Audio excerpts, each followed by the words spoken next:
नमस्कार।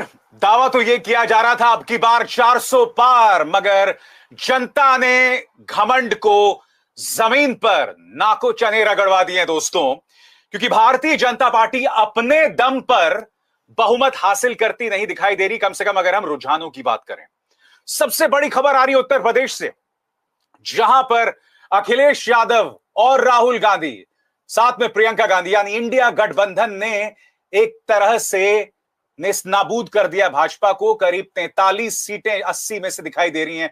बड़ी खबर यह दोस्तों कि इस वक्त एनडीए 295 सीटों पर आगे है और नुकसान करीब 64 सीटों का है। और क्या आप जानते हैं, ये सारा सुना आपने, ये सारा नुकसान बीजेपी की वजह से हो रहा है, ना नीतीश की वजह से, ना तेलुगु देशम पार्टी, ना किसी और की वजह से। नुकसान सिर्फ और सिर्फ बीजेपी की वजह से। मगर खबर कुछ और भी आ रही है दोस्तों। समाजवादी पार्टी ने कहा है कि 11:45 के बाद जो गिनती है, मतों की गिनती, उसमें उसे धीमा कर दिया गया है। समाजवादी पार्टी ने एक ट्वीट जारी किया है दोस्तों, जो मैं आपको पढ़ के सुनाना चाह रहा हूं। जिन सीटों पर समाजवादी पार्टी आगे है उन पर मतगणना की गति धीमी है और आंकड़े समय पर चुनाव आयोग की वेबसाइट पर अपलोड नहीं हो रहे हैं।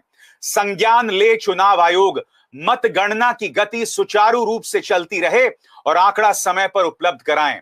और यह शिकायत सिर्फ उत्तर प्रदेश में नहीं है दोस्तों। कुछ देर पहले मनोज झा, जो कि आरजेडी के सांसद हैं, उन्होंने भी इस बात का जिक्र किया है कि काउंटिंग जो है वो धीमी चल रही है। हो क्या रहा है दोस्तों, ये हो क्या रहा है, ये सवाल तो किए जाएंगे।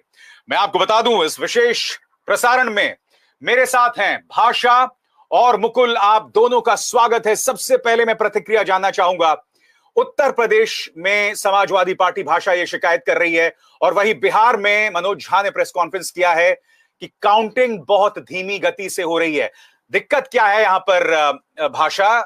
चुनाव आयोग की विश्वसनीयता इतनी निचली स्तर पर चली गई है कि अगर ये कोई सामान्य प्रक्रिया भी हो तो लोगों के जहन में साजिश, कॉन्स्पिरेसी आ जाती है। और देखिए बहुत साफ है, क्योंकि कांग्रेस के पवन खेड़ा, जयराम रमेश, दोनों ने चुनाव आयोग को बकायदा लिखित में पूछा है, एक्स प्लेटफॉर्म पे शेयर किया है।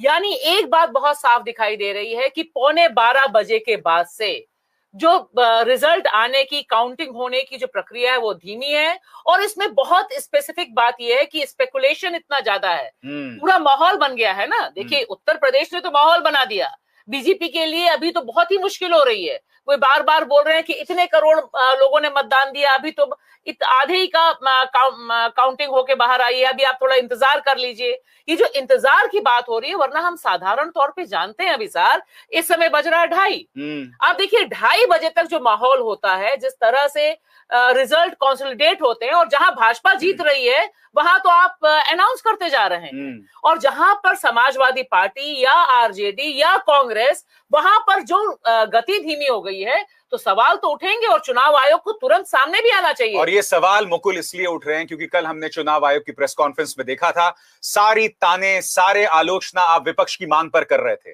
सारे सबूत आप उनसे मांग रहे थे। अब ये काउंटिंग धीमी हो गई, जाहिर सी बात है इस प्रक्रिया की विश्वसनीयता पर सवाल उठेगा। आखिर क्यों?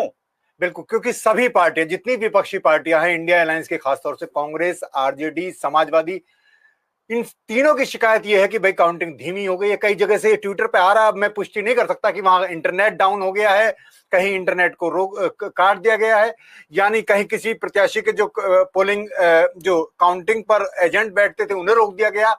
तमाम तरह की शिकायतें हैं और इन शिकायतों को तुरंत चुनाव आयोग को गौर करना चाहिए उस पे, वरना इस समय वाकई देश में इतना अविश्वास का माहौल है कि कुछ भी कहना मुश्किल है कि अगर रिजल्ट बदल जाते हैं तो लोगों को वाकई में विश्वास नहीं होगा। क्योंकि देखिए लापता जेंटलमैन के तौर पर चुनाव आयोग हमारे सामने रहा। 80 दिन की पूरी चुनावी प्रक्रिया, जिसमें बार बार तमाम लोग, सिविल सोसाइटी, पत्रकार, सारे लोग गुहार लगाते रहे कि आप बाहर आइए, आप बताइए तो कितने लोग मतदान डाल रहे हैं। और आज की तारीख में इतना इंपॉर्टेंट है 4 तारीख को, क्योंकि इतनी आशंकाएं और निर्मूल नहीं है। आपने बिल्कुल सही कहा कि चुनाव आयुक्त की जो कल की भाषा थी, मैं सोच के कह रही थी कि आप फेक नैरेटिव कैसे कह सकते हैं जनाब। ये आप ही के सिस्टम में लोग पैदा हुए थे जिन्होंने दिखाया कि वो 10-10 बार वोट डाल रहे थे। ये फेक नैरेटिव है, ये तो फेक नैरेटिव नहीं है ना। बड़ी खबर क्या है दोस्तों, उसकी भी हम चर्चा करेंगे। ये जो काउंटिंग में जो धीमी गति हो गई है उसकी हम आगे भी चर्चा करते रहेंगे।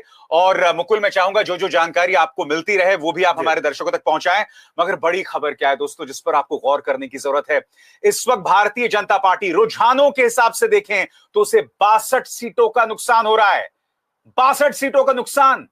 पूरा प्रचार तंत्र, पूरा गोदी मीडिया, पूरी एजेंसीज पूरी तरह से प्रधानमंत्री नरेंद्र मोदी का महिमा मंडन के पक्ष में।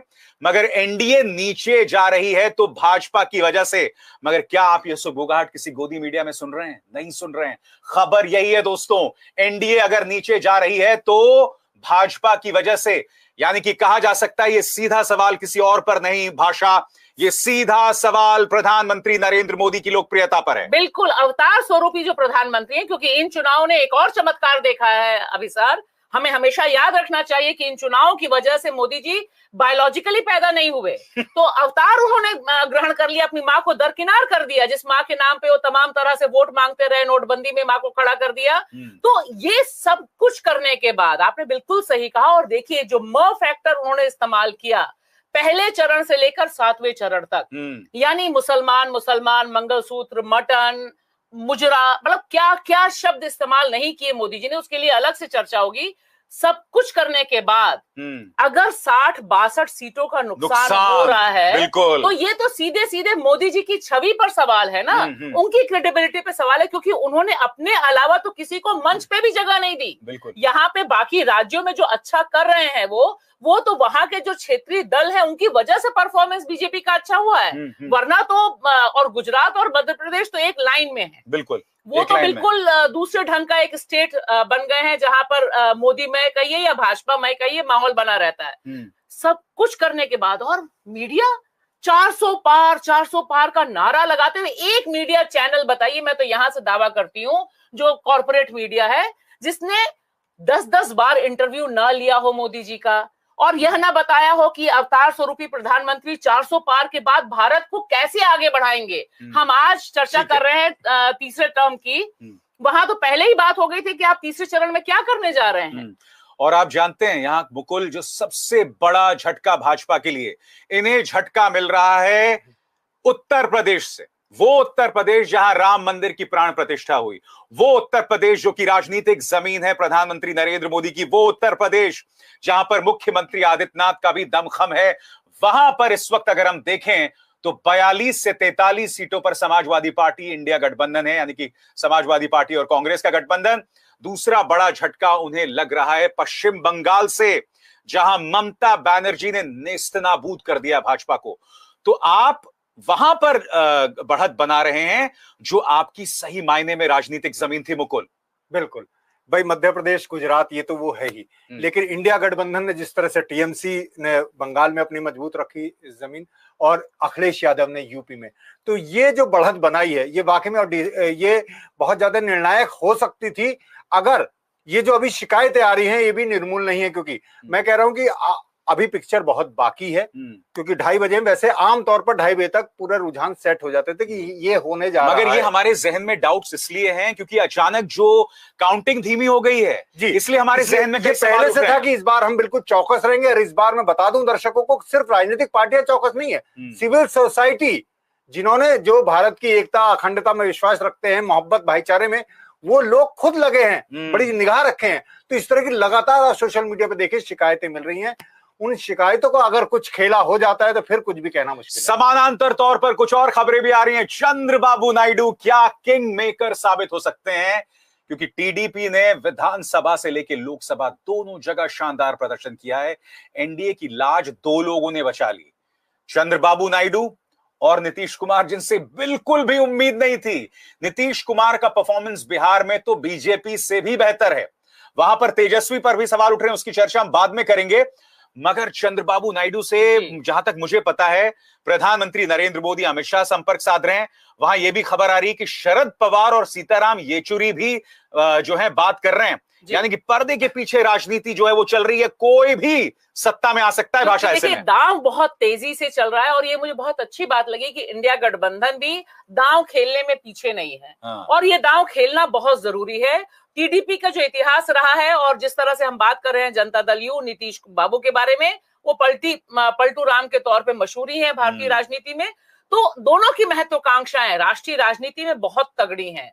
और टीडीपी के बारे में तो अगर आप राष्ट्रीय चैनल्स उठा लीजिए, एक चैनल दिखाइए जिसने डिस्कशन किया हो कि टीडीपी किंग मेकर हो सकते हैं, वो तो सिरे से गायब थे, क्योंकि सारा नेशनल मीडिया तो मोदी जी के पीछे बीन बजाते हुए तमिलनाडु में घूम रहा था, जिस तमिलनाडु में अभी तक तो उनका खाता नहीं खुला है। और वो बता रहे थे कि नहीं, तमिलनाडु में जबरदस्त विक्ट्री होनी चाहिए। और दूसरी बीन बजा रहे थे बंगाल में। जब मैं बंगाल में गई तो सारे टीवी चैनल दिखा रहे थे कि 35 मिल रहे हैं। सोचिए कहां 35 और कहां ये रिजल्ट जो सामने आ रहा है। तो इससे एक बात लगता है कि चंद्रबाबू नायडू, क्योंकि वो पॉलिटिकली एम्बिशियस हैं, लिहाजा वो किस तरफ जाएंगे, किस तरफ से डील होगी। और नीतीश जी पहले ही दिल्ली आकर अपना एजेंडा सेट कर लिया है। तो देखिए, एक आदमी कॉन्फिडेंट था, वो नीतीश कुमार। घोषणा होने से पहले, मतलब परिणाम आने से पहले ही वो दिल्ली आ गए और उन्होंने अपनी विश लिस्ट मोदी जी के सामने रख दी कि भाई हमारी विश लिस्ट ये है, अगर आप मानिएगा तो डील होगी, नहीं होगा तो नहीं होगी। ये डर अच्छा है मुकुल, ये डर बहुत अच्छा है कि प्रधानमंत्री और अमित शाह जो हैं चंद्रबाबू नायडू से बात कर रहे हैं। क्योंकि देखिए, भाजपा को जो एक श्रेय दिया जाना चाहिए, क्षेत्रीय दलों के वजूद को खत्म कर देना, ये वही जेपी नड्डा हैं जो बिहार में जाके बयान देते हैं कि हमारा मकसद है क्षेत्रीय पार्टियों को खत्म कर देना। हम ये भी जानते हैं कि जिन जिन के साथ, जो जो इनके साथ थे, उनका क्या हश्र किया, चाहे अकाली दल हो, चाहे उद्धव ठाकरे की शिवसेना हो, सबका क्या हश्र किया। तो ये डर बहुत अच्छा है। इस पारी में अगर बहुमत से भाजपा दूर रह जाती है तो कम से कम क्षेत्रीय अस्मिताओं को नहीं कुचला जाएगा। बिल्कुल, ये बात, ये डर अच्छा है। ये वाली आपकी लाइन बहुत ही अच्छी है। और इन्होंने वाकई में उद्धव ठाकरे का तो किया ही, अभी इनका क्या होगा ये भी रिजल्ट देखना होगा कि शिंदे गुट और अजीत पवार गुट, इनकी क्या हैसियत बचती है वहां, क्योंकि बीजेपी अपने आगे फिर किसी को नहीं चलने देती। तो मुझे लगता है ये डर, ये लगाम है। और ये अगर बीजेपी एनडीए सत्ता में भी आते हैं तो एक लगाम रहेगी उन पर, ये बहुत जरूरी पॉइंट है। और नायडू की जहां तक बात है, वो यूपीए में भी रहे हैं, एनडीए में भी रहे हैं, और नीतीश बाबू भी ऐसा नहीं है कि उनका कोई ऐसा है इतिहास की वो इधर ना रहे हो उधर ना रहे हो। तो दोनों के लिए अभी संभावनाओं के द्वार खुले हैं और कुछ भी हो सकता है। और देखिए, अभी सर एक चीज में आपने कहा बहुत अच्छी बात क्षेत्रीय दलों की, क्षेत्रीय दलों के लिए भी 2024 का यह जो परिणाम है, ये बहुत बड़ा लेसन है। 2 क्षेत्रीय दल देखिए, बीजेडी देखिए, नवीन पटनायक देखिए उड़ीसा, और आप देखिए जगन मोहन रेड्डी यानी आंध्र प्रदेश। ये दोनों दल, दोनों के नेता पिछले 10 साल से मोदी जी ने जो कुछ भी सही गलत किया, मजाल है कि वो विपक्षी एकता के लिए तैयार हुए हों। उनके ऊपर इतने बड़े हमले हुए, लेकिन उनको लग रहा था, नवीन पटनायक को लग रहा था कि बस वो उड़ीसा को बचा लेंगे और खुद को बच जाएंगे।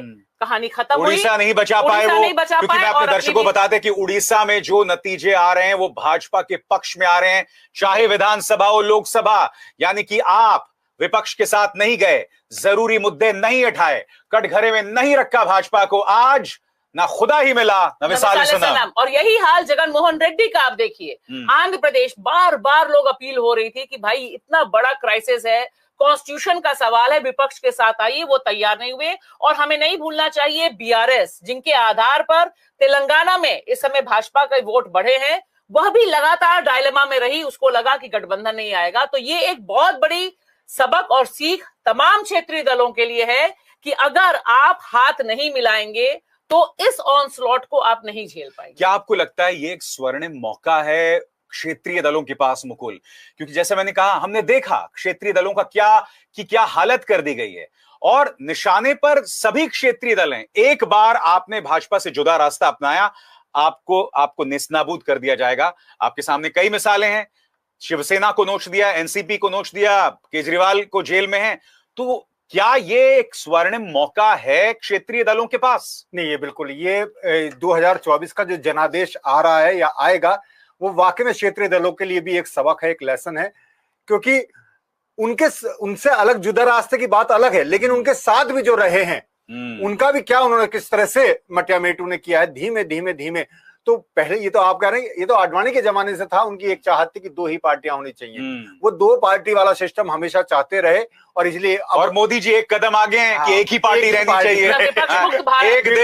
एक देश एक चुनाव एक पार्टी। तो ये बड़ा महत्वपूर्ण समय है। और इसी में सबको मंथन करने की जरूरत है। गठबंधन में जो है, जो गठबंधन में नहीं है, जिनका साथ ये हुआ, चाहे वो नवीन बाबू हो चाहे वो नीतीश बाबू हो, कि इन्हें भी आगे इनके साथ चल के क्या हासिल होगा। मैं जो लगातार कह रहा हूं कि ये अहंकार की हार है, ये घमंड की हार है, क्योंकि देखिए लगातार कहा जा रहा था कि भाजपा को पिछली बार से ज्यादा सीटें मिलेंगी, मगर 60 सीटों, मैं स्पष्ट कर दूं, अभी दो चीजें हो रही हैं। पहली बात, ये रुझान है, अंतिम परिणाम क्या आएंगे हम नहीं जानते। फिर रहस्यमय तरीके से मतदान की गति को धीमा कर दिया जाता है। तो जैसे मैंने कहा, ये रुझान है, ये बहुत बड़ा राइडर है, मगर ये जो रुझान है वो बतला रहा है कि ये अहंकार की हार है। आप लगातार देखिए, पूरी एजेंसीज आपके हाथ में थे, पूरा प्रचार तंत्र आपके हाथ में था, और ये एक सामान्य बात नहीं है, क्योंकि इस प्रचार तंत्र के जरिए आपने एक अरसे तक इस देश की जनता को ब्रेन वॉश किया। फिर भी आपको 60 सीटों का नुकसान, और वो भी कहां? उत्तर प्रदेश में। वो उत्तर प्रदेश जहां आपका पूरा प्रचार फैला हुआ था। तो मैं यहां पर भाषा आपसे जानना चाहता हूं कि इस सब के बावजूद हार, ये अहंकार की हार है, और अहंकार की हार एक और जगह दिखाई देती है।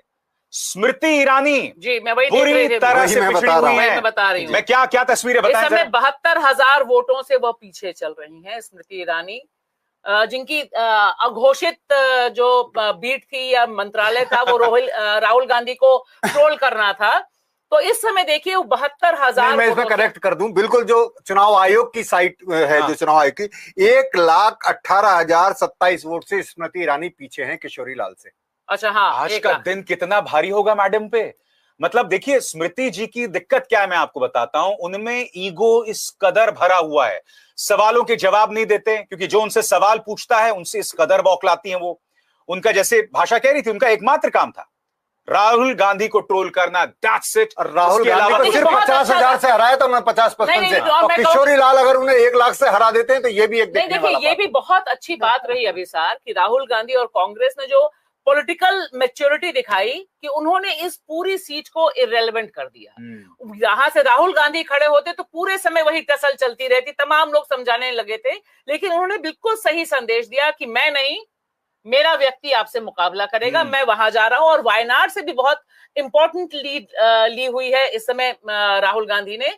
दूसरी तरफ मैं एक और तरफ इशारा करना चाहूंगी कि जिस समय ये सारा घटनाक्रम हो रहा है अभिसार, कश्मीर से जो खबरें आ रही हैं, वहां पर मुझे लगता है कि जो चिंता का सबब हमारे लिए है कि जो बीजेपी का पर्दे के पीछे से ऑपरेशन था वो काफी हद तक सफल होता दिखाई दे रहा है। उमर अब्दुल्ला अपनी सीट से पीछे चल रहे हैं, उधर महबूबा मुफ्ती अनंतनाग से पीछे चल रही हैं। ये दोनों चेहरे ऐसे हैं जिनके खिलाफ भारतीय जनता पार्टी ने यह संदेश दिया था कि घाटी की जो पॉलिटिक्स है उसे मुक्त किया जाए। अनंतनाग को तो बकायदा इन्होंने डीलिमिट किया था, राजौरी और पुंछ को इंक्लूड किया था, और वहां से जिस तरह से इंजीनियर रशीद को खड़ा किया उमर अब्दुल्ला के एक अपडेट और दे दूं मैं आप लोगों को कि नरेंद्र मोदी की सीट है वाराणसी, ये माना जाता है कि वो जीती रहे, मार्जिन पर बात हो रही थी, लेकिन इस बार कांग्रेस बहुत बढ़िया लड़ी है। पिछली बार का आपको बता दूं, अजय राय लड़े थे, 2 लाख से कम वोट थे, और प्रधानमंत्री नरेंद्र मोदी के 6.25 लाख वोट थे, और अभी तक अजय राय 4 लाख से ऊपर वोट ले चुके हैं। लीड केवल नरेंद्र मोदी की है 1,42,000, यानी बड़ी लीड जिनकी मानी जाती थी कि 4 लाख 5,000 से जीतेंगे, अभी वो भी 1-1.5 लाख पर अटके हुए। और हमें नहीं भूलना चाहिए इसमें किस तरह से एग्जिट पोलस्टर्स का किरदार था। सारे पोल्स दोस्तों, एक पोल नहीं, सारे पोल्स एनडीए को 400 सीटें बता रहे थे, सभी 400 सीटें। और सबसे बड़ी बात, जो जमीन पर रिपोर्टर था, इन्हीं चैनल के जो जमीन पर रिपोर्टर्स थे, वो कहते थे हमें ऐसा कुछ दिखाई नहीं दे रहा, मगर रहस्यमय तरीके से 400 बताया जा रहा था। दिलचस्प बात यहां पर यह भाषा, अमित शाह जो आंकड़ा देते थे वही आंकड़ा ये जो पोलस्टर्स हैं वो देते थे। आप जानते हैं इनमें से वो भी पोलस्टर्स हैं जो पकड़े गए थे स्टिंग ऑपरेशंस में, रफू पैबंद करते हुए। इनकी वो विश्वसनीयता है, ये वो क्रेडिबिलिटी है। मुझे लगता है कि एक गंभीर जांच कराने की जरूरत है, क्योंकि हम जानते हैं इन स्टिंग ऑपरेशंस का क्या असर शेयर बाजार पर पड़ा जी, क्या कमाई होगी हम नहीं जानते, क्योंकि ये जांच का विषय है। हाँ, या हो चुकी वो तो। और फिर आज जो नतीजे आए, फिर धड़ाम से गिरा शेयर बाजार। मुझे लगता है बहुत मैं कह रहा हूं, मुझे लगता है गंभीर जांच का विषय है इस मुद्दे पर। और मुझे लगता है कि इस पे जरूर हमें निगाह रखनी पड़ेगी, क्योंकि मैं अभिसार आपको ये एक बार अपना पर्सनल अनुभव बता रही हूँ। मैं कलकत्ता में थी, आखिरी चरण का मतदान हो रहा है, मैं वहां थी जहां पर ममता बनर्जी का घर है, उसके पास की कॉन्स्टिट्यूएंसी में पोलिंग स्टेशन पे थी। 6:30 बजे तक अगर मतदान हो रहा है तो 6:45 बजे से लोगों ने टेलीकास्ट करना शुरू कर दिया, एग्जिट पोल आ गया और बताने लग गए कि बंगाल से 35 सीटें आ रही हैं बीजेपी की, 30 सीटें आ रही हैं बीजेपी की, और वहां जो लोग खड़े हैं वो बोल रहे हैं कि अभी तो हमारे घर वालों को पता नहीं है कि हमने वोट कहां दिया है, ये एग्जिट पोल वालों को कैसे पता चल गया। और ये एक सीट नहीं, आखिरी चरण में 57 सीटें थी, और वही आपको दिखाई दे रहा है उत्तर प्रदेश में, वही 57 सीट्स का एक हिस्सा पश्चिम बंगाल में था, एक हिस्सा यूपी में था, एक हिस्सा बिहार में था।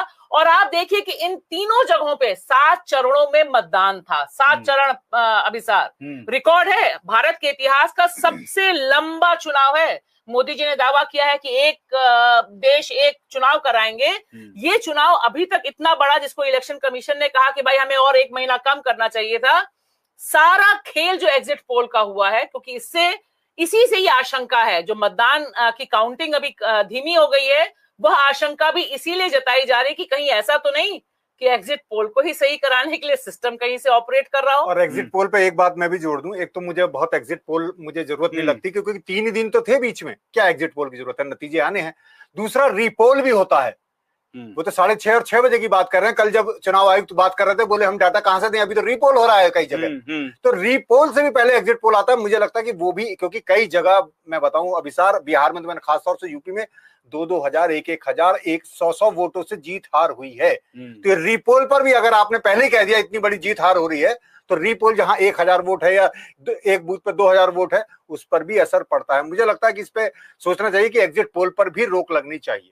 इस वक्त की जो बड़ी खबरें हैं, हमारे दर्शक जो इस वक्त जुड़ रहे हैं हमारे साथ, बड़ी खबर इस वक्त यह है कि भारतीय जनता पार्टी को 2019 के मुकाबले करीब 61 सीटों का नुकसान, 61-62 सीटों का नुकसान, और पूरी एनडीए को अगर कोई नीचे ला रहा है तो वो भाजपा। बड़ी खबर यह भी है कि स्मृति ईरानी हारती नजर आ रही हैं। बड़ी खबर यह भी है कि उत्तर प्रदेश में तमाम संभावनाओं के उलट 43 सीटें जो है, यानी कि इस वक्त इंडिया गठबंधन आगे वो उत्तर प्रदेश जहां राम मंदिर की प्राण प्रतिष्ठा और न जाने क्या क्या।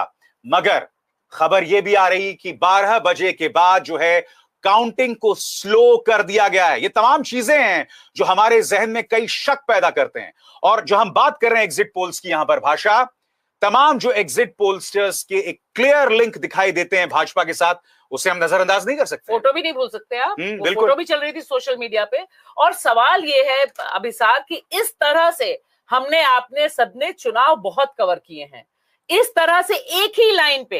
और देखिए रीजनल जो चैनल्स थे, चाहे तमिलनाडु का चैनल्स हो, टीवी चैनल्स की बात कर रही हूं, केरल के टीवी चैनल्स हो, वो बिल्कुल अलग एग्जिट पोल दिखा रहे थे जो एग्जैक्टली रिफ्लेक्ट हो रहा है परिणामों में। लेकिन ये जो सारे नेशनल, चाणक्य से लेके एक्सेस, सारे, एक नाम लेने की जरूरत नहीं है, सब में तकरीबन एक ही ढंग का सुर था। सबको लग रहा था कि मोदी जी ने क्योंकि नारा दिया है 400 पार, तो किसी ना किसी तरह से गाड़ी बढ़ाकर 300, 350, 375 तक सबने पहुंचाने की कोशिश की, और विपक्ष को जिस तरह से डिस्क्रेडिट किया।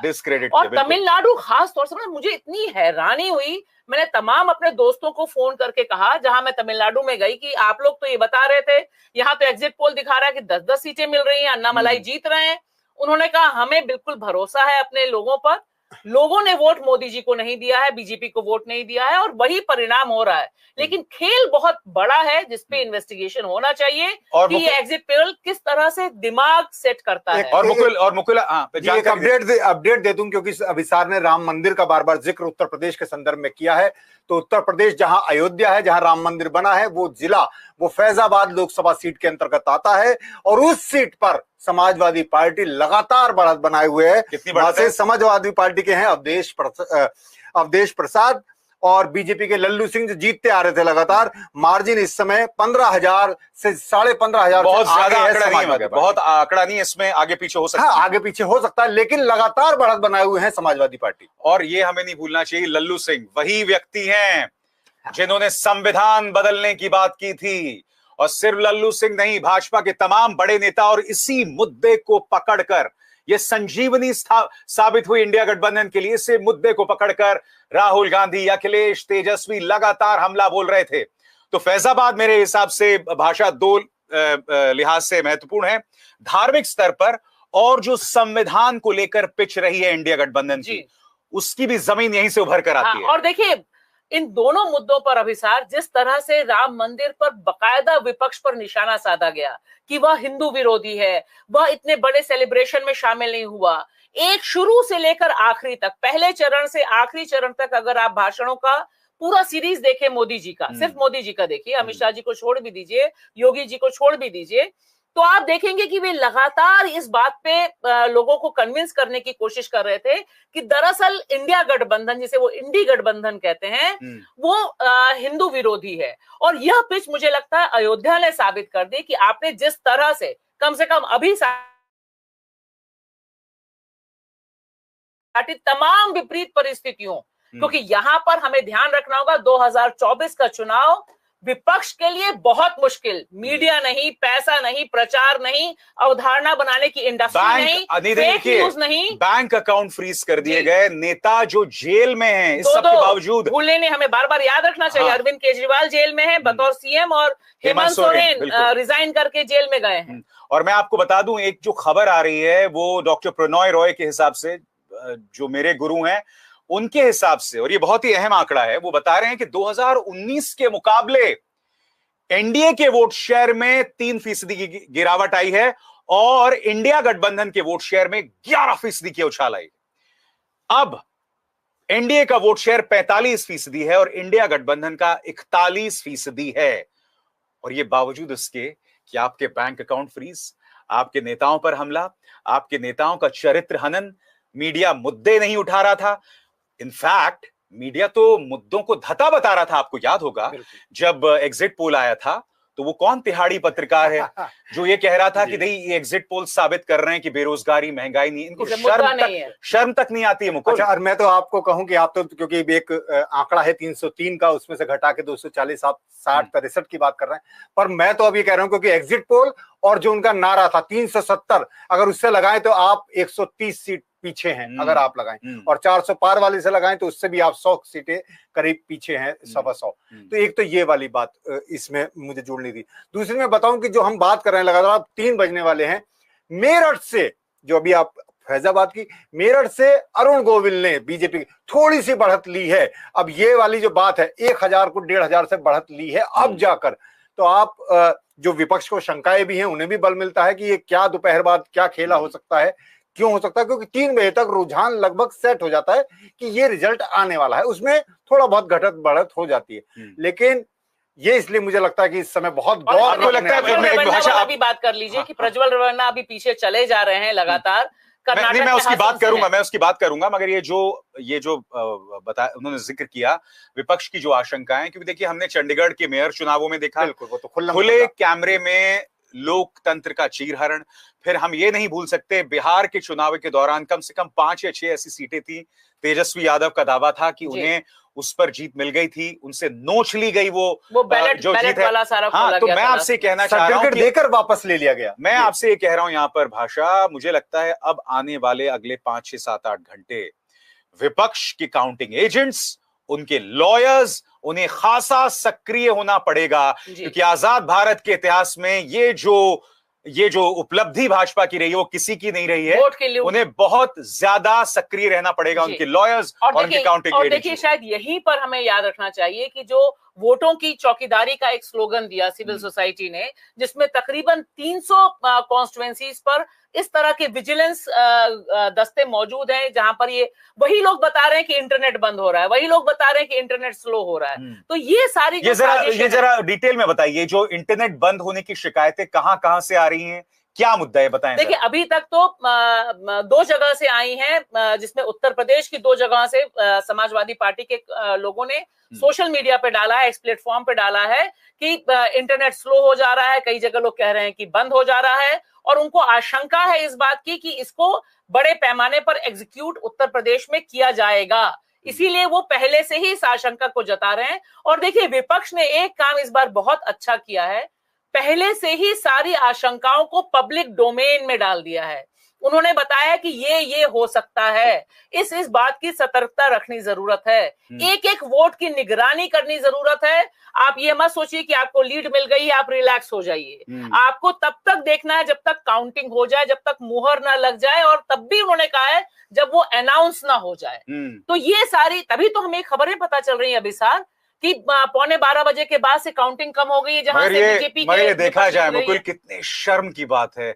हम साल 2024 में हैं, फॉर गॉड सेक, और आज भी आप जनादेश की चोरी की बात कर रहे हैं। आज भी चंडीगढ़ जैसा शर्मनाक जो है वक्फा यहां पर सामने उभर कर आता है। ये हो क्या रहा है इस देश में? वो तो यानी कि नहीं, और सबसे बड़ी बात, आपने राजीव कुमार की उस प्रेस कॉन्फ्रेंस को देखा, उस आदमी के गुरूर को देखा, उस आदमी की तड़ी को देखा। मैं उसे कायरता बोलता हूं।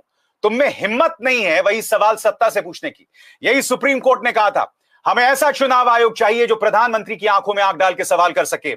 मगर यहां पर आप ताना मारते हैं तो विपक्ष पर ताना मारते हैं, और जबकि पहली कॉन्फ्रेंस में कहते हैं मैं आलोचनाओं का स्वागत करूंगा। तो आलोचना और ये ट्रोलिंग, इसमें फर्क उन्हें करना चाहिए कि आलोचना हो रही है, सवाल उठ रहे हैं, कोर्ट तक सवाल उठा रहे हैं। कई जगह कई विज्ञापन रोकने के लिए हाई कोर्ट को दखल देना पड़ा, तो उसे इन्हें कंसीडर करना चाहिए था समय रहते। और अभी भी उनके ऊपर पूरा दारोमदार है, और हमें विश्वास है कि वो इस पर गौर करें, ये शिकायतें ना हो और ये निर्मूल साबित हो, और बहुत ही सही से काउंटिंग पूरी हो। देखिए, राजकोट और सूरत दो चीजें जो हमारे सूरत का जो इंसिडेंट है, इंदौर में भी जो होते कमल तो खिल गया ना। मैं कह रही हूँ सूरत से तो कमल खिल गया, सबको बैठा दिया। और इंदौर का आप बता ही रहे हैं, इंदौर भी हमने सबके सामने देखा। और फिर मैं दोहराऊंगी कि इस चुनाव ने यह भी देखा, शायद पहली बार अभी सार, मुझे तो याद नहीं पड़ता है कि इससे पहले कभी हुआ हो कि ऑन कैमरा अपराधी अपराध कर रहा है, 10-10 वोट डाल रहा है, और इतना बड़ा एविडेंस चुनाव आयोग को दे रहा है कि देख भाई मैं कर रहा हूं, बाकी लोग भी कर रहे होंगे जो लोग फेसबुक लाइव नहीं कर रहे। ये तो 3-4 मिसालें थी जो सामने आई, हमारे सामने आई, वो भी तब जब उन्होंने खुद बनाया। दूसरों को तो वहां, क्योंकि अंदर मोबाइल ले जाना, इस तरह से चलाना अलाउ नहीं होता। अगर वो खुद ना बनाते तो हमें पता भी नहीं चल पाता। तो एक तरह से स्पष्ट हो जाता है, और हम अपने दर्शकों को बताना चाहेंगे कि 2-3 चीजें हैं। चुनाव आयोग की भूमिका, इस वक्त जिस तरह से वोटों की गिनती में जो धीमापन हम देख रहे हैं, इसके अलावा एग्जिट पोल्स की जो हमने भूमिका देखी है, जो शर्मनाक है, जिसकी जांच होनी चाहिए। मगर आप जानते हैं जब तक ये निजाम है वो संभव नहीं है। ये निजाम है, अब ये सवाल हम करेंगे। 241 सीटें हम सब जानते हैं। क्या आपको लगता है कि विपक्षी दल खेला कर सकते हैं? भाषा, आपसे शुरुआत करना चाहेंगे। चंद्रबाबू नायडू की हमने राजनीति को देखा है, वो पलट सकते हैं। नीतीश कुमार जो हैं वो पलट सकते हैं। मगर क्या ये विशफुल थिंकिंग है, या आपको लगता है क्योंकि अभी तो सिंगल लार्जेस्ट पार्टी होने के नाते भाजपा को निमंत्रण आ ही जाएगा, उसमें दो राय नहीं होना चाहिए। प्रधानमंत्री तीसरी बार शपथ लेंगे अनलेस कोई पीछे खेल ना हो जाए, क्योंकि हम जानते हैं कि प्रधानमंत्री नैतिक आधार पर तो इसकी जिम्मेदारी नहीं लेंगे कि भाई मैं बहुमत से 30 सीटें रह गया। आपको लगता है क्या क्षेत्रीय दल कुछ खेला कर सकते हैं यहां पर? देखिए, अभी संभावना इस बात की बनी हुई है कि क्षेत्रीय दलों के भीतर एक अलग ढंग की अंडरस्टैंडिंग हो, प्रधानमंत्री पद को लेकर कुछ खेल हो, तभी सिर्फ हो सकता है। प्रधानमंत्री पद से नीचे कोई डील नहीं हो सकती, जो दोनों दलों का आपने जिक्र किया वहां पर। और मुझे लगता है कि थोड़ा और इंतजार अभिसार करना इसलिए भी जरूरी है क्योंकि बहुत सी सीटें 1000, 2000, 5000 के मार्जिन पर फंसी हुई हैं। वोटिंग धीमी हो रही है, वोटिंग नहीं, वोटों की काउंटिंग धीमी हो रही है।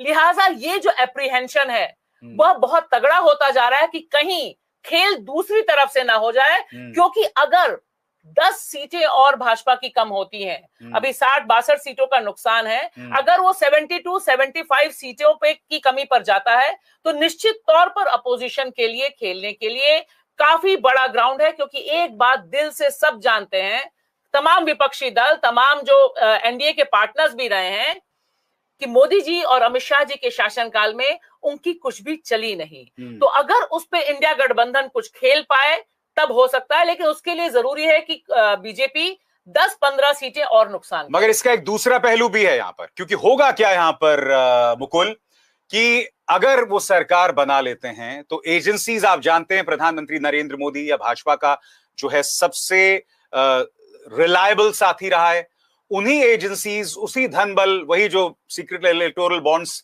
गुप्त चुनावी चंदे के जरिए इनकी ताकत है, वही इस्तेमाल इंडिया गठबंधन के खिलाफ भी तो हो सकता है। बिल्कुल, उसकी आशंका तो है। बिल्कुल, मैं कह रहा हूं कि राहुल गांधी के सामने अभी ये चुनौती इंडिया गठबंधन के सामने बहुत बड़ी है कि अपने दलों को और अपने साथियों को और अपनी पार्टी के लोगों को भी एक जगह रखना। अगर सत्ता का गोंद बहुत बड़ा होता है, एजेंसी मार डर ये तो है ही, लेकिन सत्ता का गोंद भी जिस तरह के हमने लोग देखे एन चुनाव के समय जिस तरह से भागा दौड़ी मची, एक सीट पे नहीं, उन्हें टिकट नहीं दिया गया, तो वो हमने दिल्ली तक में देखा, जो दिल्ली का प्रदेश अध्यक्ष है वो तुरंत बीजेपी में शामिल हो जाते हैं। तो ऐसी चीजें हो सकती हैं। एक तो ये बात, दूसरी बात मैं ये कह रहा था कि आगे की जो लड़ाई है, पर ये एक नैतिक हार हो चुकी है अगर ये टैली रहती है। अब वो भले ही कितना तोड़ लें, मोड़ लें, अपनी और बढ़ा लें, लोगों का विलय करा लें अपनी पार्टी में, लेकिन मोदी जी की नैतिक हार हो चुकी है अगर ये 240 की टैली भी रहती है। मगर नैतिकता क्या उसको स्वीकार करेंगे भाषा किसी सूरत में? क्योंकि देखिए प्रधानमंत्री बातें तो बहुत बड़ी बड़ी लोग समझ रहे हैं, लोग समझ रहे हैं, लोगों ने वोट दिया है, लोगों ने कहा है कि हमें आपके जुमले नहीं चाहिए। मगर क्या आपको लगता है जिस तरह से कोशिशें अब इस वक्त अमित शाह कर रहे हैं चंद्रबाबू नायडू से बात करने की, क्या आपको लगता है कि कहीं ना कहीं पार्टी में ये मांग जोर पकड़ेगी कि आपके चेहरे के साथ पूरा प्रचार तंत्र आपके पास, विपक्षी दल पैसा तक नहीं था चुनाव लड़ने के लिए, मीडिया 99% एयर टाइम मीडिया पर सिर्फ और सिर्फ प्रधानमंत्री के भाषणों को लेकर, एक नेता विपक्ष भारत जोड़ो यात्रा करता है, उसे दिखाने के बजाय उसका मजाक उड़ाया जाता है। ऐसे हालात में आप क्या देखती हैं भाषा? फिर देखिए, ऐसे में बहुत साफ दिखाई दे रहा है कि अगर जो अभी आंकड़ा है, अगर बीजेपी इस पे रहती है तो मोदी जी का कद निश्चित तौर पर कम होगा, उस पे प्रेशर पड़ेगा बाकी आरएसएस और बाकी जो नेता हैं। लेकिन फिलहाल तुरंत कोई चेंज होगा इसकी मुझे संभावना बहुत कम दिखाई देती है। लेकिन इससे विपक्ष और विपक्ष का जो ग्राउंड है वह निश्चित तौर पर मजबूत होता है। और मुझे एक बात का डर निश्चित तौर पर है अभिसार, कि जब चुनाव चलते समय इन्होंने दो चुनावी प्रक्रिया चल रही थी, जब हेमंत सोरेन की गिरफ्तारी हुई तब भी सामने ही आ गया था कि मतदान होना है, और अरविंद केजरीवाल की गिरफ्तारी तो तब होती है जब चुनावी प्रक्रिया चल रही होती है। तो दो मुख्यमंत्रियों को जब आप जेल में डाल सकते हैं, लिहाजा क्या एक रिवेंज मोड में भी बीजेपी जाएगी? और क्या जिस तरह का तंत्र है, क्योंकि हमें मोदी जी की, मुझे कम से कम अवतार ले लिया उन्होंने इस चुनाव के दौरान, हार के लिए वो कौन सा अवतार लेंगे और उसका ठीकरा किस पे फोड़ेंगे? रिवेंज पे मैं एक और चीज जोड़ दूं, क्योंकि यूपी का जो खेला हुआ है उसमें अब ये भी फंस गया है मामला कि योगी आदित्यनाथ का क्या होगा। वहां सीटें कम हुई हैं, तो हो सकता है जैसे एक नारा लगा था, योगी तुझसे बैर नहीं, मोदी तेरी खैर नहीं, राजपूतों ने नारा लगाया था, या तो वो खेला हुआ है, पर फिर भी उन पर क्वेश्चन है, क्वेश्चन आएगा कि आपके रहते हुए इतनी कम सीट कैसे आ गई। तो आगे यूपी में, मगर हम ये बात क्यों नहीं कर रहे हैं कि अखिलेश राहुल ने लगातार 2 मुद्दों पर जोर दिया, बेरोजगारी, संविधान को खतरा, ये 2 मुद्दों को लेकर ये लगातार चलते रहे। और हम जानते हैं किस तरह की प्रतिक्रिया उन्हें पूर्वांचल में मिल रही थी, फूलपुर में, इलाहाबाद में उनकी रैलीज देखिए, बेकाबू, और प्रधानमंत्री उसका भी मजाक उड़ा रहे थे। मैं ये कहता हूं यहां भाषा, बेरोजगारी कितना बड़ा मुद्दा है, और अग्निवीर लाने के नाम पर आपने जो करारा तमाचा इस देश के युवा के चेहरे पर मारा है, वो भी तो एक फैक्टर है। क्योंकि देखिए, ये दोनों जो मुद्दे हैं अभिसार, ये मुझे लगता है नीचे तक गए हैं, और यही वजह है कि इंडिया गठबंधन का जो वोट शेयर अभी बढ़ा हुआ दिखाई दे रहा है, चाहे उतना वो सीटों में ना तब्दील हुआ हो, लेकिन ये मुद्दा शुरू से लेकर आखिरी चरण तक एक ऐसा क्रिटिकल मोमेंट रहा जिसमें बीजेपी के पास कोई जवाब नहीं था। आप देखिए, प्रधानमंत्री नरेंद्र मोदी आए बाएं दाएं सब बोलते रहे, मंगलसूत्र से लेकर पाकिस्तान से लेकर सब कुछ कह दिया, लेकिन नौजवानों के लिए कोई गारंटी का मुद्दा नहीं था।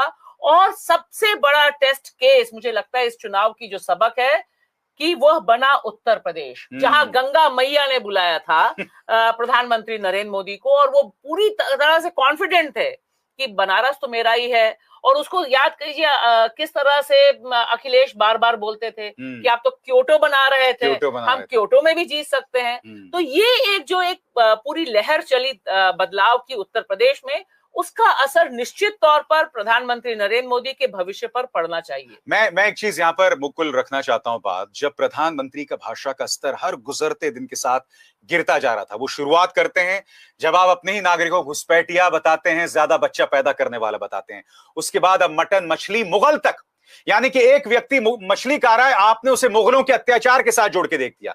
आप वहां नहीं रुके, आप घुस गए मुजरे के अंदर, आप मुजरे की बात करने लगे, मुजरा करते रहो, एक नहीं 2-2 बार मैं ये कहना चाहता हूं, जब ये सब हो रहा था तब मेरे जहन में एक डर था कि अगर इसका इनाम उन्हें जनता देती है तो इससे ज्यादा शर्मनाक बात कुछ नहीं हो सकती है।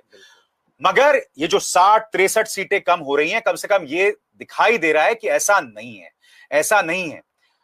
मैं ये समझना चाहता हूं, विपक्ष मुद्दे पर था, वो विपक्ष जिसे एयर टाइम नहीं मिला, जगह नहीं मिली अपनी बात रखने के लिए, और दूसरी तरफ प्रधानमंत्री कुछ भी अनर्गल कह रहे थे।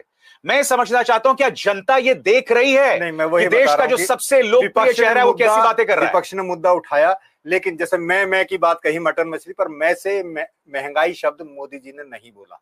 एक तो ये देखिए, फिर मैं ये बार बार आपको बताऊं दर्शकों, वाराणसी में वो लीड कम होना, वो मार्जिन कम होना, और फैजाबाद में अगर विपक्ष जीतता है तो लोग जहां से ये मुद्दे उठाए जा रहे हैं, भाई वाराणसी में गंगा मैया ने बुलाया, काशी कॉरिडोर हो गया, ज्ञान व्यापी का मुद्दा इतना उछाला गया कि आप समझ सकते हैं कि इन 3-4 महीने पहले अगर आप जाएं तो ज्ञान व्यापी और मथुरा की बातें होनी शुरू हो गई थी, लेकिन उन्होंने बचा लिया कि 2027 में इसका काम लेंगे।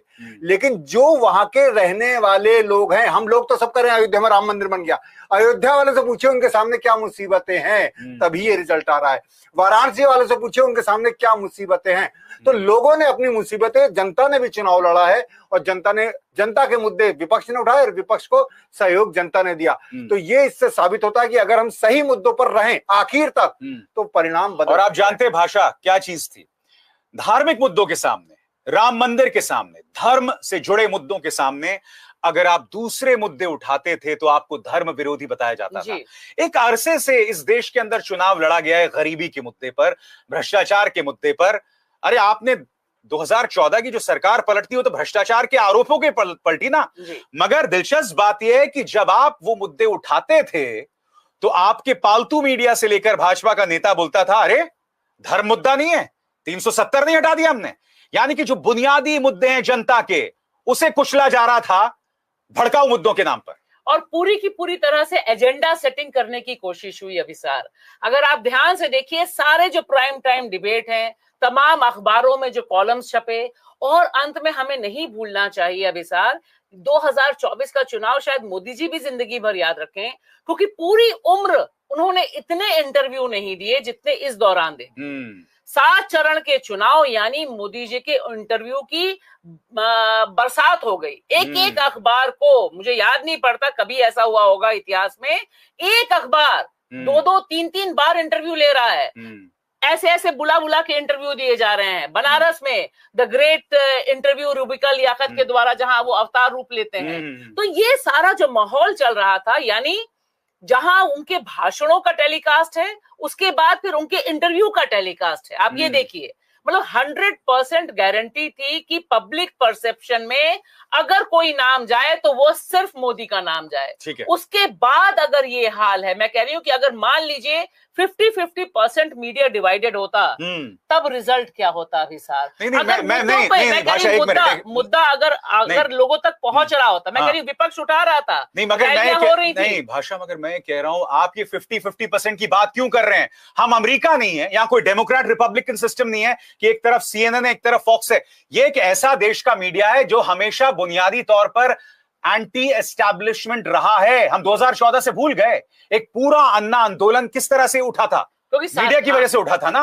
आपने उस वक्त 2G घोटाला, कॉमनवेल्थ घोटाला, तमाम मुद्दों पे सवाल किया, एक मीडिया के तौर पर हम करते रहे।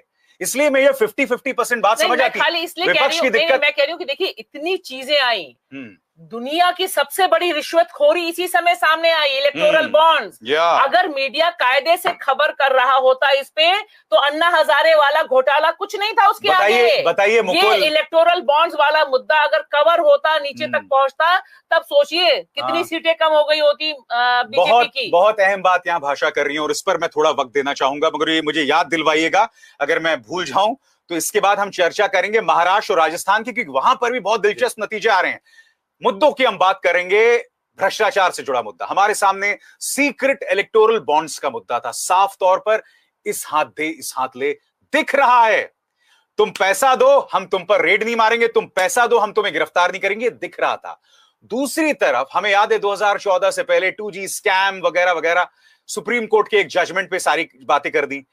अब वही बात आप लोग सैटेलाइट स्पेक्ट्रम में कर रही है ये सरकार, उस पर कोई चर्चा ही नहीं कर रहा है। अब नहीं, ये उन्होंने अदालत, एक मिनट, अदालत जाना तो बहुत दूर की बात, चर्चा ही नहीं कर रहा है।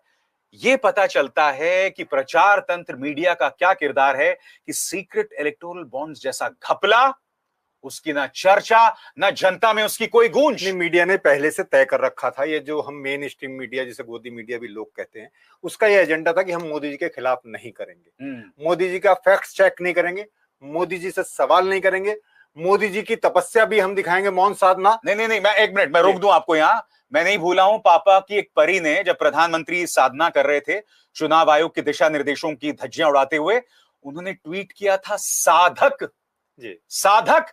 अब फिर ऐसे लोगों को चमची ना बताया जाए तो क्या कहा जाए? और चमत्कार करके कार्यक्रम भी चले हैं। मैं ये कह रहा हूं कि किसी ने नहीं पूछा मोदी जी से, जब मोदी जी ने इलेक्टोरल बॉन्ड के बारे में कहा कि अगर ये मैं बॉन्ड ना लाता तो आपको कैसे पता चलता, ये उसने ये नहीं पूछा। है तो सुप्रीम कोर्ट के आदेश पर सामने आया है। आप 6 साल 7 साल लड़ते रहे वहां उसे छुपाने के लिए, और आपका स्टेट बैंक ऑफ इंडिया आंकड़े जारी करने से मना कर दिया। उसके बाद भी हमें 3 महीने चाहिए, चुनाव आयोग के बाद जारी करेंगे। हुआ क्या? यही हुआ ना, उन्होंने बिल्कुल तय कर रखा था। जब ये बात आई कि भाई आप मोदी जी के ध्यान से हमें कोई दिक्कत नहीं है, वो कहीं जाकर कहीं भी तपस्या करें। नहीं, आई एम सॉरी, नहीं, मैं एक चीज मैं एक पूरी बात कर दूं, लेकिन इसका जो कवरेज है चुनाव के दौरान, हमें उससे दिक्कत, मैं उसी पे आ रहा था, मैं उसी से दिक्कत है। तो वो एंकर पूछती है कि वो प्रधानमंत्री, वो आप अगर राहुल कहीं जाते तो हम कवर नहीं करते, पर उससे कोई पूछने वाला नहीं था। राहुल ने इतनी भारत जोड़ो यात्रा की, न्याय यात्रा की, आपने कितना कवर किया? दरअसल काउंटर क्वेश्चन नहीं हो रहा है, प्रधानमंत्री से भी नहीं हो रहा है, और ये एंकर भी अपने आप को, ये भी उनसे कम नहीं समझते अपने आप को, ये समझ रहे हैं कि अब तो हम। एक खबर आ रही है कि अजय टेनी ट्रेल कर रहे हैं, अजय मिश्रा टेनी टेल कर रहे हैं, जो कि हमारे दर्शक नहीं जानते। उनके बेटे जो हैं, उन्होंने हमारे किसानों पर उनको रौंदने का आरोप था, और ये नहीं भूल सकते, ये वो अजय मिश्रा टेनी हैं जिन्हें मंच पर खड़े होकर देश के गृह मंत्री अमित शाह ने कहा था कि मैं इनका जो ओहदा है, इनका रुतबा और बड़ा करूंगा अगर आप हमें जो है वोट दे। कितने शर्म की बात है। गुजरात से भी खबर है कि बनासकाठा कांग्रेस जीत रही है या जीत पता नहीं। Banaskantha, by the way, Banaskantha, ये हम दोनों की चर्चा करेंगे एक एक करके, और हम राजस्थान और महाराष्ट्र की भी करेंगे। देखिए, बनासकाठा में बता दूं, वो जगह है हमारे दर्शकों के लिए जहां प्रधानमंत्री ने कहा था कि तुम्हारी 2 भैंसों में से 1 भैंस कांग्रेस दे देगी, और ये वो जगह है जहां प्रियंका गांधी वाड्रा ने सीधे तौर पर प्रधानमंत्री को चुनौती दी थी।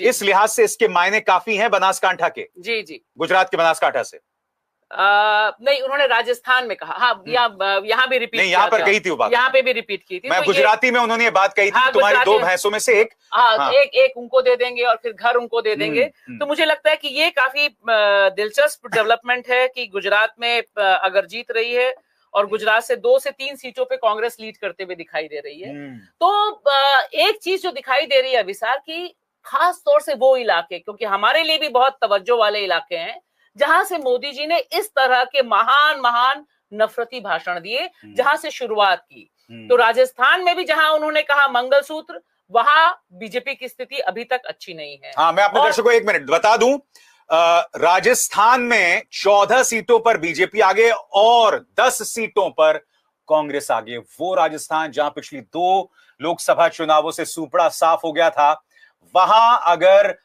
वो राजस्थान जहां सांप्रदायिक तौर पर माहौल को भड़काने की कोशिश न जाने कितनी बार किया गया, अलवर में आपको याद होगा क्या हुआ था, तो वहां पर अगर 10 सीटों पर कांग्रेस आगे है तो ये कितनी अहम बात है। भाषा अपनी बात पूरी करें। तो मैं ये कह रही हूं कि ये देखिए कि अगर यहां से जो अभी खबर है, ट्रेंड है, और लोग बता रहे हैं कि काफी मार्जिन है, तो उससे ये साबित होता है कि जिस तरह से taken for granted Modi ji ने कुछ कॉन्स्टिट्यूएंसीज को लिया, जिसमें एक बनारस है और गुजरात की भी ये सीटें, जहां पर बड़े पैमाने पर आक्रोश भी उपजा था, क्योंकि जिस तरह से वहां पर एक ही कम्युनिटी का डोमिनेंस बीजेपी में है। आपको याद होगा कि ठाकुरों वाला पूरा मूवमेंट गुजरात से शुरू हुआ था कि गुजरात में ये अनाउंस किया गया कि बीजेपी ठाकुरों के विरोधी में है, और वह पहुंचा राजस्थान, और राजस्थान से होकर उत्तर प्रदेश। मैं उसको पर्सनली सपोर्ट नहीं करती, क्योंकि ये जो पूरा दबंग जाति वाला एक डोमिनेंस था, लेकिन मोदी जी के लिए यह मुश्किल हो गया, क्योंकि वहां पर उनके अपने जो मुख्यमंत्री हैं वह दूसरी तरह से निशाने पर थे, और उन्हें मुख्यमंत्री के साथ उसी तरह से खड़े रहना पड़ा जैसे हसन के प्रज्वल रेवन्ना के साथ खड़े रहे। तो मुझे लगता है Modi ji all is not well, और कम से कम एक सबक तो है कि सिर्फ नफरत नफरत नफरत हर समय वैसे ही गुल नहीं खिलाएगी, कमल नहीं खिलाएगी जैसे आप सोच रहे नहीं। थे। और मैं कहता हूं, देखिए, सिर्फ नफरत की बात नहीं है मुकुल, यहां आप अत्याचारियों के साथ थे। हमारे सामने 3 मिसालें, अजय मिश्रा टेनी का मैंने जिक्र किया, प्रज्वल रेवन्ना के लिए आप ही ने कहा था ना, वोट मांगे थे उनके लिए।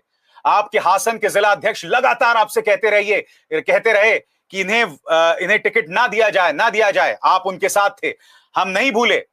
आपने ब्रिजभूषण शरण सिंह के बेटे को टिकट दिया। ये मिसाल हमारे सामने है।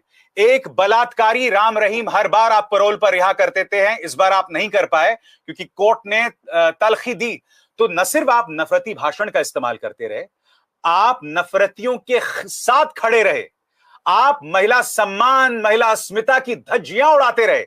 ये देश की जनता देख रही है ना, ये देश की जनता ये देख रही है, दिखाया नहीं जाता, एक बहुत बड़ी त्रासदी है। तो ये सब भी है, ये हकीकत है। मीडिया की ही बात आ जाती है यहाँ। संदेश खाली जो अगर वहां कुछ हुआ है उस पर भी बहुत क्वेश्चन थे, वो बहुत बड़ी खबर होती है, और प्रज्वल रेवन्ना वो खबर नहीं होती।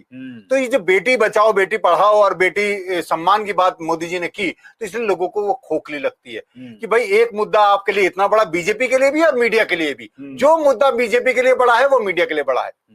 अच्छा, मैं महाराष्ट्र की आप बात करना चाहते हैं, एक अपडेट उसका मैं दे दूं आपको कि क्योंकि वहां भारतीय जनता पार्टी 12 सीटों पर आगे है और कांग्रेस 11 सीटों पर आगे है। शिवसेना जो उद्धव ठाकरे की है वो 10 सीटों पर आगे है और शरद पवार की जो एनसीपी है वो 7 सीटों पर आगे है। मैं कई और प्लेटफॉर्म्स पर भी देख रहा हूं, 48 में से 29 पर जो है एमवीए यानी कि जो अघाड़ी गठबंधन है, यानी कि कांग्रेस, शरद पवार एनसीपी और उद्धव ठाकरे एनसीपी, वो आगे हैं। भाषा, ये अपने आप में मेरे ख्याल से इस चुनाव के हाईलाइट को देखा जाएगा। क्यों? आपने 2 पॉलिटिकल पार्टी को नोचकर खत्म कर दिया। उनका चुनाव चिन्ह तक उनके पास नहीं है। यही नहीं, आपको याद होगा हमने चर्चा भी की थी, वोटिंग के दौरान कई लोगों में असमंजस था वोटिंग चिन्ह को लेकर। आपने वजूद खत्म कर दिया, नोच के खत्म कर दिया। एकनाथ शिंदे को एजेंसीज के ब्लैकमेल के जरिए वहां से हटा दिया।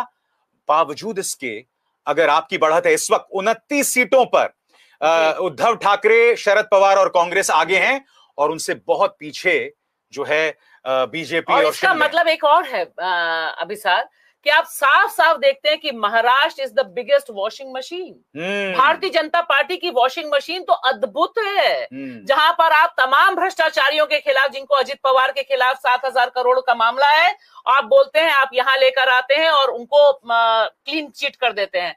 कांग्रेस को भी तोड़ा यहाँ पर। प्रफुल्ल पटेल कैसे भूल सकते हैं? कांग्रेस को भी तोड़ने की कोशिश। नहीं, प्रफुल्ल पटेल नहीं, अशोक चौहान अशोक चौहान। तो तीनों पार्टियां जो दावेदार थी, और देखिए इसमें जिस तरह से सुप्रिया सूले, मैं यहाँ पे जरूर नाम लेना चाहूंगी, वो एक सतर्क निगाह बनाई हुई थी, बार बार कह रही थी कि भाई मेरे यहाँ की लाइट बंद हो गई, मेरे यहाँ का इंटरनेट बंद हो गया, स्ट्रांग रूम में क्या गड़बड़ हो रहा है।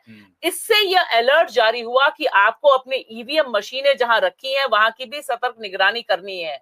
और उसके बाद जो नाराजगी थी, क्योंकि मैं तो मुंबई के उन इलाकों में गई जहां पे द सो कॉल्ड विकास हो रहा था, अडानी जी को धारा भी दी थी, वहां मैं पहुंची और देख के हैरान हो गई कि इतने बड़े पैमाने पे लोग सीधे सीधे बोल रहे थे कि हम तो मोदी जी की, अडानी जी की सरकार को नहीं चाहते हैं यहाँ पर, क्योंकि इन्होंने हमारा जीना बिल्कुल मुश्किल कर दिया है। तो अब आप देखिए, ये वॉइसेस कहीं आ ही नहीं रही थी। हम दिल्ली में बैठ के जितनी जगह देख रहे थे, लग रहा था कि ये तो बिल्कुल भाजपा का मास्टर स्ट्रोक है, भाजपा बिल्कुल ले जा रही है और मोदी जी की लहर चल रही है। तो ये एक बहुत बड़ी सबक भी है कि आपकी वॉशिंग मशीन कितनी भी अच्छी हो मोदी जी, लेकिन जनता की भी अपनी सोच की एक मशीन है। बिल्कुल। तो वो महाराष्ट्र, मैं आपको बता दूं, महाराष्ट्र की हम चर्चा 2 वजहों से हमें करनी चाहिए। पहली बात, वो वॉशिंग मशीन, और इसमें हम ये नहीं भूल सकते देवेंद्र फडणवीस ने अजीत पवार के बारे में क्या कहा था, जो आज की तारीख में उनके साथ बतौर डेप्यूटी चीफ मिनिस्टर हैं, कि अगर हम सत्ता में आ गए तो अजीत दादा चक्की पीसेंगे एंड पीसेंगे।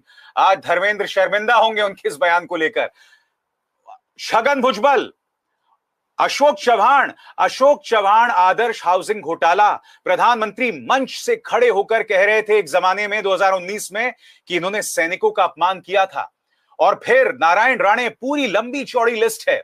मैं नहीं भूला हूं किस तरह से एकनाथ शिंदे के साथ 1 दर्जन विधायक थे जिन पर एजेंसीज का दबाव था। तो महाराष्ट्र की चर्चा अगर की जाएगी, और मैं कुछ देर बाद उद्धव की बात करूंगा, वो एक अलग मुद्दा होगा।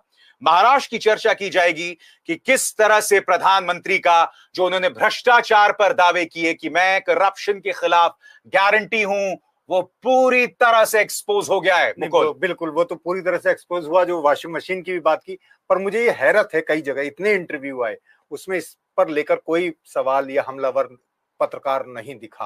और जब अमित शाह कहते हैं बताइए किसको हमने केस बंद कर दिया, तो उस पत्रकार से ये नहीं कहा गया भाई केस आप बंद नहीं करेंगे, हमें पता है केस बंद कर देंगे तो फिर तो आदमी कभी कहीं भी चला जाएगा। केस को बनाए भी रखना है और आपको साथ भी रखना है। तो ये केस का जो मामला है कि हमने बंद नहीं किया, लेकिन आपने ठंडे बस्ते में डाल दिया। तो ये सब खेल किया गया जनता की आंखों के सामने, और भ्रष्टाचार जिन्हें कहते उन्हें अपने गले लगा लिया गया। इसलिए मैं कहता हूं कि अभी भी टीडीपी हो, जेडीयू हो, अगर ये लोग भी अपना पाला बदले तो हम कोई नैतिकता की दुहाई नहीं दे सकते। बिल्कुल, कम से कम देनी चाहिए भाजपा को। भाजपा के पास तो राजनीतिक नैतिकता की बात करने का कोई अधिकार ही नहीं। तो महाराष्ट्र की अगर हम बात करें, यहां पर न सिर्फ हमने भ्रष्टाचार के मुद्दे पर प्रधानमंत्री के दावों को की पोल खुलते देखा, नंबर एक। नंबर दो, जो सबसे बड़ी बात सामने उभर कर यहां पर आती है कि संविधान पर जो हमला भाजपा के नेता लगातार कर रहे थे, उसका असर हमने महाराष्ट्र में भी देखा। वहां के जो दलित समुदाय के लोग थे, एससी एसटी के थे, वो लगातार इस बात को लेकर चिंतित थे। और मुझे लगता है कि उद्धव ठाकरे और अघाड़ी ने उसे बहुत बखूबी बनाया, बहुत अच्छे ढंग से। और मुझे लगता है कि यह संदेश अभिसार देश के हर कोने में गया है। जहां हम गए हैं, जहां मैं जा पाई हूं, जहां बाकी दोस्त गए हैं, जहां पत्रकार बिरादरी पहुंची है, जो पत्रकार है आज की तारीख में भी, उन सब से पूछने पर यह पता चलता है कि देश का कॉन्स्टिट्यूशन संभवतः आजादी के बाद जितने चुनाव हुए, पहला चुनाव है 2024 का जहां एक मुद्दा बना है। और इसने दलितों में, आदिवासियों में, वंचित समाज में एक बड़ी एस्पिरेशन, बड़ी चिंता पैदा की कि अगर ये चला जाएगा तो हमारे तमाम अधिकार चले जाएंगे। ये एक महाराष्ट्र में। और दूसरा मुझे लगता है महाराष्ट्र में, देखिए, शरद पवार को आप जितना भी पसंद करें नापसंद करें, एक कद्दावर नेता है जिसने जमीन पे बहुत काम किया है। अगर हम महाराष्ट्र का नक्शा दिखा पाए अपने स्क्रीन पर, तो पता चलेगा कि शरद पवार का जो पूरा का पूरा इलाका है, उसने जिस तरह से वापसी की शरद पवार के पास, क्योंकि उसे लगा कि उसके नेता का अपमान है। वहां क्षेत्रीय भावना बहुत तगड़ी है महाराष्ट्र में। They feel like Marathi. उनको लगता है कि ये हमारा अपमान हो रहा है और ये गुजराती अपमान कर रहे हैं। और नहीं भूलिए कि किस तरह से महाराष्ट्र में जो परियोजनाएं, 2 बड़ी परियोजनाएं आनी थी, उन्हें उठाकर मोदी जी ने गुजरात ले गए। उन तमाम मुद्दों को उद्धव ठाकरे बखूबी भुना पाए, और एक सिंपैथी भी थी। हाँ, और ये मैं उसी पे आ रहा हूं। मुकुल, मेरे ख्याल से ये अपने आप में बहुत अहम फैक्टर है कि किस तरह से मराठी अस्मिता को उठाते रहे उद्धव ठाकरे। और सबसे बड़ी बात, प्रधानमंत्री का जो पूरा बोलचाल का लहजा था, नकली है, आप लगातार बेइज्जती करते रहे। वो आदमी कह रहा था पलटकर कि तुम्हारी डिग्री की तरह मैं नकली हूं। मुझे लगता है उद्धव ठाकरे ने जो लड़ाई लड़ी है वो अप्रत्याशित है। वो भारत के इतिहास की जितनी भी राजनीतिक लड़ाइयां हैं, उसमें एक ऐसा आदमी जिसे मैं कहता हूं जमीन से उसकी जो पीठ थी वो जमीन पर थी, वो उठा, वो लड़ा। और अगर ये वोट बने रहे, 30 सीटें आ गई, तो मुझे थोड़ा सा भी शक नहीं है कि साल भर में जो विधानसभा चुनाव होने वाले हैं, Uddhav Thackeray will be the next chief minister of Maharashtra. Uddhav के तो अस्तित्व का सवाल था, देखिए, बिल्कुल साफ साफ अस्तित्व का। और जो आप कह रहे हैं जमीन से, यानी वही राख से उठना एक तरह से, तो उनके अस्तित्व का सवाल था। अगर वो इस चुनाव में अच्छा नहीं करते तो उनकी शिवसेना जो बची कुची थी वो भी चली जाती। अब यहाँ क्वेश्चन आ जाएगा एकनाथ शिंदे पर। मुझे लगता है कि महाराष्ट्र में भी आगे राजनीति में बदलाव होगा। अभी किस तरह से बदलाव होगा? अगर ये सारा रिजल्ट और एकनाथ शिंदे बहुत कुछ नहीं कर पाते या अजित पवार, तो फडणवीस फिर आगे बढ़ सकते हैं और उन लोगों को कह सकते हैं कि अब आप हमारे में विलय ही हो जाइए। तो इस तरह की भी चीजें हो सकती हैं, बहुत सारी चीजें, संभावनाएं हैं। उद्धव ठाकरे ने वाकई में कमाल किया है। और जिस तरह की उनकी भाषा रही है, संयमित भाषा रही है, वो बहुत ही, वो जैसे अखिलेश की भाषा की बात हो रही है ऐसी, जबकि बाल ठाकरे के पुत्र हैं वो, जो एक बड़ी उग्र भाषा के लिए जाने जाते हैं। लेकिन राज ठाकरे और उद्धव ठाकरे में जब अंतर करते हैं तो वाकई डिसेंट उनकी बातचीत लगती है। और उन्होंने एक साथ उन्होंने कहा कि भाई जो बीजेपी का हिंदुत्व है मोदी जी का, वो मेरा हिंदुत्व नहीं है। यानी ये करेक्शन करना, ये बदलाव करना अपने आप में ये बहुत बड़ी बात है। शिवसेना के भीतर एक पूरा ही एक तरह से उसका बदलाव हुआ है। और अब सर, तो मुझे लगता है जहां मुकुल बात जिक्र कर रहे हैं, अगर देखिए 2024 का चुनाव, तमाम विपक्षी नेता चाहे उद्धव ठाकरे हो, चाहे राहुल गांधी हो, चाहे तेजस्वी हो, चाहे अखिलेश हो, चाहे प्रियंका हो, चाहे ममता बनर्जी हो, चाहे स्टालिन हो, चाहे पिनराई विजयन हो, चाहे उमर अब्दुल्ला हो, आप पूरा नक्शा उठा के ऊपर से नीचे तक देख लीजिए, सबकी भाषा की जो मर्यादा है, जो उसका संयम है, इतना तीखा हमला, पर्सनल हमला, डीएनए तक की बात हो गई, सब कुछ बात हो गई। लेकिन मजाल है कि इंडिया गठबंधन या जो बाकी विपक्षी नेता भी हैं जो बाहर रहे इंडिया गठबंधन से, उनमें भी अगर उस तरह की तू तड़ाक वाली भाषा, क्योंकि यहाँ एक तरफ से गाली गलौज वाली भाषा चल रही थी और यहाँ पर वो बुआ बोल रहे हैं, वो चाचा बोल रहे हैं, वो ये बोल रहे हैं कि ठीक है गड़बड़ी हो जाती है, वापस आ जाएंगे, और अपने मुद्दों पर बने रहना, ये कहीं से भी एक ने भी हेट स्पीच नहीं दी, किसी ने भी मोदी जी को तू तड़ाक नहीं कहा, अमित शाह को तू तड़ाक नहीं कहा, योगी जी को कुछ नहीं कहा, जबकि वो बोल चाहते थे कि कहीं फंस जाए ये मामला, और फिर वो इमोशनल हम जाकर मैंने तो वहां देखा जहां बंगाल में, कलकत्ता में योगी जी कहते हैं कि बुलडोजर चलाएंगे हम, लेकिन तब भी टीएमसी के जो नेता हैं वो कहे, बहुत शालीनता से उन्होंने कहा कि हमारी धरती पे बुलडोजर की जरूरत कभी नहीं पड़ेगी। मैं अपने दर्शकों को याद दिलाना चाहूंगा, ये जो भाषा कह रही बहुत अहम बात है, ये ना भूलें गिरिराज सिंह ने तेजस्वी यादव के डीएनए पर सवाल उठाया था। मिस्टर मुरैठा चौधरी, मिस्टर सम्राट चौधरी ने यह तक कह दिया था कि लालू की बेटी ने चूंकि किडनी दी इसलिए उन्हें टिकट मिला। अब इससे निम्न स्तरीय हमला क्या हो सकता है, मगर बावजूद उसके उन्होंने कभी अपना आपा नहीं खोया। और मैं अब बात करना चाहूंगा तेजस्वी यादव से क्या गड़बड़ हो गई, मतलब क्या लग रहा है। देखिए अभी जो दिखाई दे रहा है कि 7 सीटों का फायदा गठबंधन को हो रहा है। पिछली बार तो खैर 0 सन्नाटा था, एक ही सीट पर जीत पाए थे, इस बार 7 सीटों का फायदा है। क्या गड़बड़ हो गई और नीतीश ने अपना वजूद बनाए रखा, क्यों ऐसा लग रहा है आपको, क्यों हुआ ऐसा? देखिए मुझे लगता है कि जमीन पर क्योंकि सीमित संसाधन, आप सब जानते हैं कि न्यूज क्लिक की क्या स्थिति है, तो जहां जहां मैं गई वहां पर एक चीज बहुत साफ दिखाई दे रही थी कि नौजवानों के भीतर मुद्दा पहुंचा हुआ था। लेकिन जिस गठबंधन की कल्पना तेजस्वी ने की, माई बाप की, वह जमीन पर एग्जीक्यूट नहीं हुआ।